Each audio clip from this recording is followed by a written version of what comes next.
તમે? હા, હું એક વાત પૂછું? પૂછો ને. તમારું નામ શું છે? ચંપા. હા, તો ચંપાજી, તમારી પાસે મારી એક વસ્તુ છે. મારી પાસે તમારી વસ્તુ? મારો કોટ ઓ હા. અને બીજું મારું હૈયું.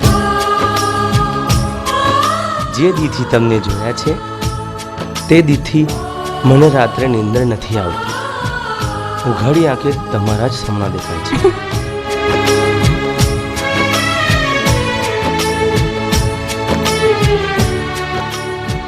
ચાલ્યા ક્યાં? એ ચાલ્યા ક્યાં? મારી વાત તો સાંભળો. ફરી પાછા ક્યારે મળશો? આવતીકાલે માતાજીના મંદિરે ગરબાનો પ્રોગ્રામ છે, તમે આવજો. આવશો ને?